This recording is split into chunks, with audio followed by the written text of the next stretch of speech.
네, 정부가 오늘 저녁 푸틴 러시아 대통령의 방북과 이 북러 조약에 대한 입장을 발표했습니다. 군사와 경제적 협력을 강화하기로 한 데 대해 엄중한 우려를 표하고 이를 규탄한다고 밝혔는데요. 북러 간 무기 운송 등에 대한 독자 제재 대상을 지정하는 동시에 우크라이나에 대한 무기 지원 문제를 재검토하기로 했습니다. 취재기자 연결해 알아보겠습니다. 권남기 기자. 네, 용산 대통령실입니다. 네, 먼저 이번 북러 조약에 대한 정부 입장부터 전해주시죠. 네, 장호진 국가안보실장은 용산 대통령실 브리핑을 통해 이번 북러 조약에 대한 정부 입장을 발표했습니다. 정부는 어제 북한과 러시아가 조약 체결을 통해 군사와 경제적 협력을 강화하기로 한 데 대해 엄중한 우려를 표하며 이를 규탄한다고 밝혔습니다.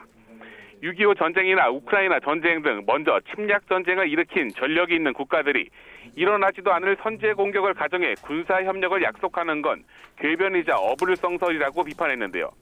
특히 유엔 안보리 상임이사국으로 대북 제재 결의안을 주도한 러시아가 스스로 결의안을 어기고 북한을 지원하며 한국의 안보에 위해를 가해오는 것은 한러 관계에 부정적 영향을 미칠 수밖에 없을 것이라고 경고했습니다. 정부는 우리의 안보를 위협하는 어떠한 행위에 대해서도 국제사회와 함께 단호히 대처해 나갈 것이며 북한의 핵과 미사일을 무력화하기 위한 한미동맹의 확장 억제력과 한미일 안보협력 체계를 더욱 강화해 나갈 것이다.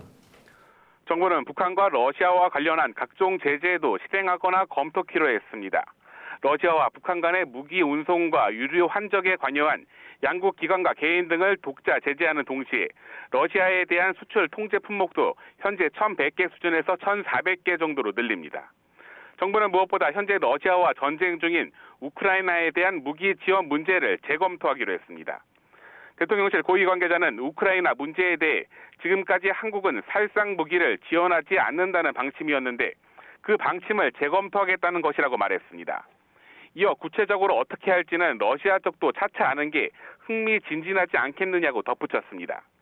이번 발표는 정기적으로 매주 한 번 열리는 국가안전보장회의 NSC 상임위 논의 결과를 바탕으로 이뤄졌고 앞서 윤석열 대통령 보고도 이뤄졌습니다.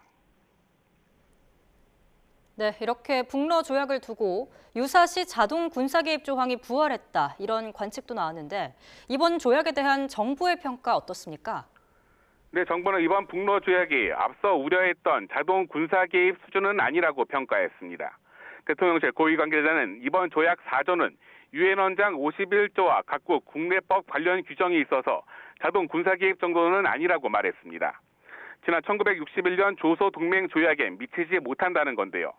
다만 해당 관계자는 이번 조약도 군사적인 지원을 포함한 상호 지원을 얘기하고 있어서 동맹이 가까워 보이긴 한다고 말했습니다. 이번 조약에 대한 구체적인 분석이 필요하다는 언급도 나왔습니다. 특히 김정은 국무위원장과 달리 푸틴 대통령은 동맹이란 표현을 쓰지 않은 점에 주목했는데요. 대통령실 고위 관계자는 김정은 위원장만 열심히 동맹을 외치고 있어 해석의 여지가 있다며 폭넓게 알아보고 판단할 것이라고 설명했습니다. 오늘 NSC 상임위에선 북러 조약에 대한 분석이나 대응 방안과 동시에 군사 대비태세를 강화해야 한다는 얘기도 나왔습니다. 고위 관계자는 북한이 이번 러시아와의 협력 강화를 계기로 경거망동할 가능성도 있다며 그런 점에 대한 대비를 강화하는 측면이 클 것이라고 말했습니다. 지금까지 용산 대통령실에서 YTN 권남기입니다.